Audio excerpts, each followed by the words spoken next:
شک اللہ تقوی اختیار رکھنے والوں سے، متقین سے اللہ تعالیٰ محبت کرتا ہے، اور اللہ جس سے محبت کرتا ہے اس کے گناہوں کو مٹا دیتا ہے۔ قرآن کریم میں آیا ہے کہ اگر تم اللہ سے محبت کرو گے تو اللہ تمہارے گناہوں کو معاف کر دے گا۔ تو تقوی الہی ہم سب کو اختیار کرنا چاہیے، اس لیے کہ تقوی الہی کی بنا پر اعمال بھی قبول ہوتے ہیں، اور تقوی الہی کی بنا پر اللہ محبت بھی کرتا ہے۔ تقوی بہترین زاد راہ ہے، جو آخرت میں کام آنے والا ہے وہ تقوی و پرہیزگاری ہی ہے۔ اس تقوی کو اپنی زندگی میں نافذ کرنا ہے، اور ہر لمحہ جو ہے تقوی الہی اختیار کرنا چاہیے۔ ایسا نہ ہو کہ جب ہم نماز میں آئیں تو تقوی الہی رکھیں، اور نماز سے جائیں تو تقوی الہی کو چھوڑ جائیں۔ ایسا نہ ہو کہ جب ہم مجلس میں آئیں تو تقوی الہی ہو، اور جب مجلس سے چلے جائیں تو تقوی الہی نہ ہو۔ ایسا نہ ہو کہ جب ہم پریشان حال ہوں، بیمار ہوں، مصیبتوں میں ہوں تو تقوی الہی ہو، اور جب خوشحال ہوں، صحت یاب ہوں تو تقوی الہی کو چھوڑ دیں نہیں۔ زندگی کے ہر مرحلے میں تقوی الہی رکھنا چاہیے، اور تقوی الہی کے بھروسے پہ رہنا چاہیے۔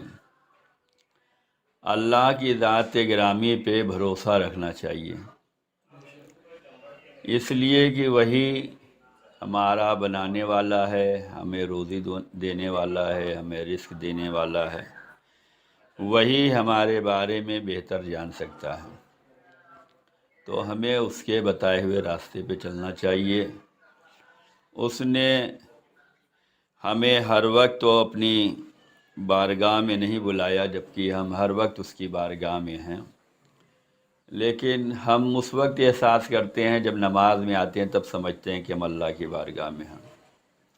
ہم جب مجلسوں میں آتے ہیں تب سمجھتے ہیں کہ ہم اللہ، رسول اور اہل بیت کی بارگاہ میں ہیں، جبکہ ہم ہر وقت اللہ، رسول اور اہل بیت کی بارگاہ میں ہیں۔ اللہ بھی ہمیں ہر وقت دیکھ رہا ہے، اور اہل بیت بھی ہر وقت ہمیں دیکھ رہے ہیں۔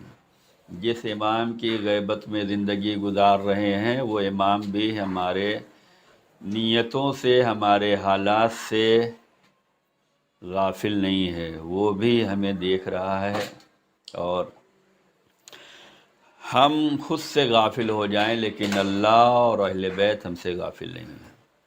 تو جب ہمیں پتہ ہے کہ اللہ اور اہل بیت علیہ السلام اور ائمہ معصومین علیہ السلام ہم سے غافل نہیں ہیں، تو ہمیں تقوی الہی کو زندگی کے ہر مرحلے میں نافذ کرنا چاہیے، اس لیے کہ ہم بڑوں سے ڈرتے ہیں۔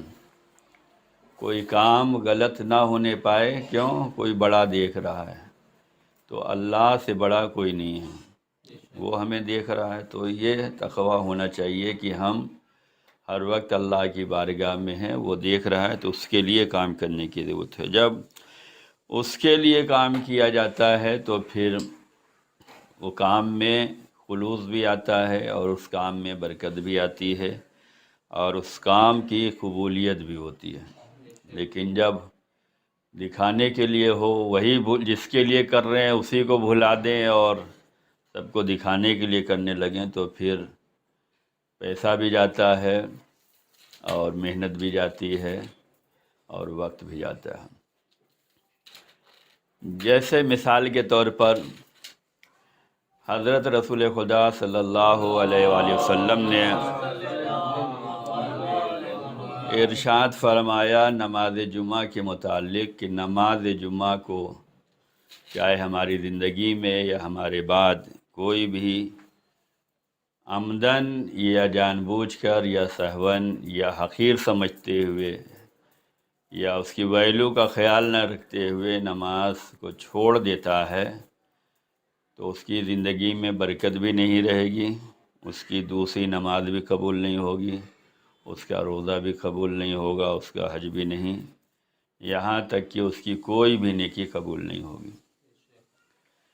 تو اگر ہم نماز جمعہ کو چھوڑ رہے ہیں، اگرچہ ہم اپنے سامنے ظاہراً مجبوری لے کے آ جائیں، لیکن اس کا مطلب یہ ہے کہ اگر غور سے دیکھا جائے اور ایمان کے دائرے میں دیکھا جائے، تقوی الہی کے دائرے میں دیکھا جائے، تو ہم نے دوسری چیز کو زیادہ ویلو دی ہے، نماز جمعہ کو ویلو نہیں دیا۔ اگر ہماری نگاہ میں نماز جمعہ کی ویلو ہوتی تو ہم جمعے میں آتے اور دوسرے کاموں کو تھوڑی ٹائم سے کرتے۔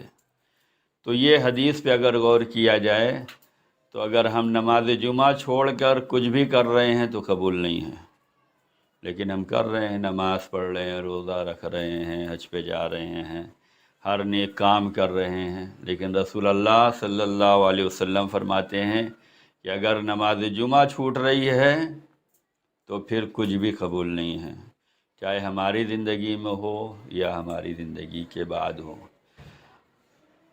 تو اس پہ غور کرنے کی ضرورت ہے کہ نماز کو اگر ہم اہمیت دیں گے تو ہم نماز میں شامل ہوں گے، اور جب نماز کو اہمیت دیں گے یعنی کہ خدا کی بارگاہ میں حاضر ہوئے ہیں، اس وقت زیادہ آپ کو جو ہے تسبیح، جبکہ اسی سورہ جمعہ میں آخر میں آتا ہے کہ جب نماز تمام ہو جائے تو تم لوگ زمین پر پھیل جاؤ اور اس سے زیادہ تسبیح کرنے کی ضرورت، یعنی جو ہم نے جمعے میں نماز میں تسبیح پڑھی ہے، اللہ کو یاد کیا، اس سے زیادہ تو ہمیں نماز جمعہ کے بعد جب ہم مارکیٹ میں جائیں، کاروبار میں جائیں، اس وقت زیادہ کرنا ہے۔ تو اس جگہ کی تسبیح کا یہی مطلب بیان کیا گیا ہے کہ تقوی الہی ہو۔ یہاں تو آپ نے ایک تسبیح زہرا پڑھ لی، ایک تسبیح ہو سکتا ہے شکر کی پڑھ لیں، ایک تسبیح ہو سکتا ہے استغفار کی پڑھ لیں، ہو سکتا ہے ایک تسبیحات اربع کی پڑھ لیں، ایک تسبیح صلوات کی پڑھ لیں، پڑھنے کے لیے بہت سی ہیں، یہاں پڑھ لیں، لیکن سورہ جمعہ میں کہا گیا کہ جب نماز تمام ہو جائے تو وَاذْكُرُوا اللَّهَ كَثِيرًا، تب تو زیادہ تمہیں اللہ کو یاد کرنا ہے۔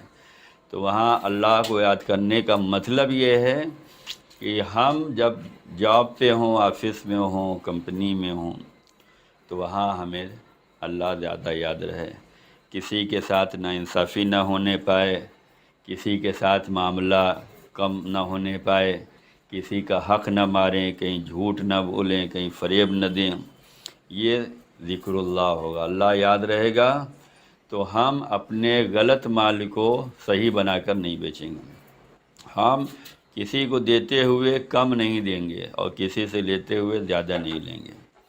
اگرچہ مستحب یہ ہے کہ جب ناپ تول کا معاملہ ہو تو دیتے وقت تھوڑا اضافی دے دو اور لیتے وقت برابر لے لو، لیکن آج کا ایسا زمانہ ہے کہ جو جتنا پڑھا لکھا اتنا ہی بڑا فراڈ کر رہا ہے۔ چھوٹے موٹے وہ چوری چماری تو ختم ہو گئی، اب جو ہے بڑے بڑے ہو رہے ہیں، جو جتنا پڑھا ہے وہ اتنا ہی۔ کیوں؟ اس لیے کہ اس پڑھائی کے معاملے میں اس نے اتنا خرچہ کیا تو اسے نکالنا بھی ہے، ڈگریاں لینے کے لیے اتنا خرچہ کیا ہے تو آنے کے بعد تو اسے اصول نہیں ہے، جب اسے اصولنا ہے تو کسی غریب امیر تھوڑی دیکھے گا۔ اسی لیے بعض بزنس جو ہے مکروہ قرار دی گئے، جیسے ایک کفن کا بیچنا، اگر اس کے یہاں 2 ہفتہ نہ بکے تو وہ بیچارہ کیا دعا کرے گا، اسی لیے کفن کا بیچنا مکروہ قرار دیا گیا۔ تو نماز کے بعد جو ہے اللہ کو زیادہ یاد کرنا ہے، زیادہ یاد کرنے کا مطلب یہی تقوی الہی۔ ہم اللہ کو یاد کریں گے تو حلال حرام دیکھیں گے، ہم اللہ کو یاد کریں گے سچ جھوٹ دیکھیں گے، ہم اللہ کو یاد کریں گے حق اور باطل دیکھیں گے، ہم اللہ کو یاد کریں گے تو صحیح و غلط دیکھیں گے، پاک اور نجس دیکھیں گے، کیا ہے، اس کے بعد پھر ہم فیصلہ کریں گے۔ ہمیں ہر چیز نہیں کھانی ہے۔ بعض لوگ اعتراض کرتے ہیں کہ ایسا نہیں ہو سکتا، دین کے معاملے میں چلنے میں بڑی قربانیاں دینی ہوتی ہیں، بڑی آزمائش ہے، بڑے امتحان ہیں، جبکہ برائیوں کے لیے اتنی قربانی نہیں دینا ہے۔ مثال دی گئی ہے کہ نیک کام کرنا ایسا ہے جیسے پہاڑ پہ چڑھنا ہے۔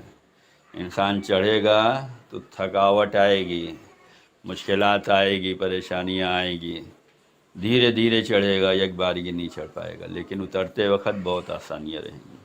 برائی کی مثال پہاڑ سے نیچے اترنا ہے، نیکی کی مثال نیچے سے پہاڑ پر چلنا ہے۔ بعض لوگ اعتراض کرتے ہیں حلال حرام نہیں ہو سکتا، انسانیت دیکھی جاتی ہے، لوگ دیکھے جاتے ہیں، ملک دیکھا۔ بھائی ہر انسان اپنے اعتبار سے پرہیزگاری کرتا ہے۔ آج کا زمانہ ہے سب آر او کا پانی پی رہے ہیں، اسے بغیر آر او والا پلاؤ تو نہیں پیے گا، بولے نہیں آر او ہی چاہیے۔ کیوں؟ اس نے دیکھا نا، پرہیزگاری اس نے دکھلائی کہ یہ پئیں گے تو نقصان ہے، اگرچہ بہت سے لوگ کہتے ہیں اسی میں زیادہ نقصان ہے۔ پہلے کے لوگ آر او نہیں پیتے تھے، اتنی بیماریاں نہیں تھیں، پہلے ریفائنڈ تیل نہیں تھا، اتنی بیماریاں نہیں تھیں، لیکن اب زیادہ ہیں۔ لیکن پروپیگنڈا ہے، دکھاوا ہے، بزنس ہے، افواہ ہے جو ہے اسی میں۔ تو یہ ساری چیزیں ہیں، تو ہر آدمی پرہیزگاری کرتا ہے، لیکن جب دین کا معاملہ آ جاتا ہے، تم جیسے ہر پانی نہیں پی سکتے، تم ہر جگہ کی کھانا نہیں کھا سکتے، تمہیں 5 اسٹار ہی کا چاہیے، تمہیں برانڈ کا ہی چاہیے، روڈ پہ چلتے ہوئے جو بن رہا ہے وہ نہیں کھائے ہوئے۔ کیوں؟ پرہیزگاری دکھلا رہے ہو کہ اس میں گردہ پڑ گیا ہوگا اور یہ پڑ گیا۔ یہی معاملہ دین اسلام کا بھی ہے، ہر جگہ نہیں کھا سکتے، ہر ایک کا نہیں کھا سکتے، کھانے سے پہلے حلال و حرام دیکھنا ہے، پاک و نجس دیکھنا ہے، یہ دیکھنا ہے، سب کرتے ہیں۔ سمجھانے کا طریقہ ہونا چاہیے، انسان سمجھا سکتا ہے، لیکن اگر وہ خود حوصلہ رکھے سمجھانے کا، خود اگر پرہیزگاری رکھے گا تو یہ کام کر سکے گا۔ جب ہم خود ہی پرہیزگار نہیں ہوں گے تو ہزاروں اٹیک ہوں گے، ہم وہیں سلنڈر ہو جائیں گے، یہاں بھئی ہم نہیں کر سکتے تھے، مجبور۔ تو تقوی الہی زندگی کے ہر مرحلے میں ہونا چاہیے اور ہر جگہ ہونا چاہیے، چاہے ہمارا گھر ہو، چاہے ہمارا شہر ہو، چاہے ہمارا ملک ہو، چاہے ہمارا کاروبار ہو، ہر میدان میں ہمیں تقوی الہی، اور جہاں تقوی الہی ہوگا وہیں سکون ملنے والا ہے، وہیں برکت ملنے والی ہے، وہیں نجات ملنے والی ہے۔ اور جہاں تقوی الہی نہیں ہوگا، محنت کرتے جاؤ، پیسہ جتنا کما رہے ہو دوائی میں لگاتے جاؤ۔ آج دوائیاں کتنی مہنگی ہیں، لیکن ہر انسان جتنا علاج کرو اتنا ہی تکلیف ہے۔ آخر میں ڈاکٹر کیا کہتا ہے؟ بس اوپر ہی والا کر سکتا ہے۔ تو یہی معاملہ پہلے ہی سے اوپر والے سے رابطہ ہوتا تو یہاں تک پہنچنے کی ضرورت ہی نہیں تھی۔ جو ڈاکٹر پورا اصولنے کے بعد کہتا ہے بس اوپر ہی والا کر سکتا ہے، تو پہلے سے ہی اوپر والے سے تعلق بنا کے رکھو، اس کے یہاں نماز روزہ عبادت کرتے ہوئے حاضری دیتے رہو، تاکہ تمہارے تعلقات بنے رہیں۔ جو آخر وقت میں آپ اس سے روتے گڑ گڑاتے فریاد کرتے ہیں، یہی فریاد ہمیں روزانہ اس سے کرنا چاہیے۔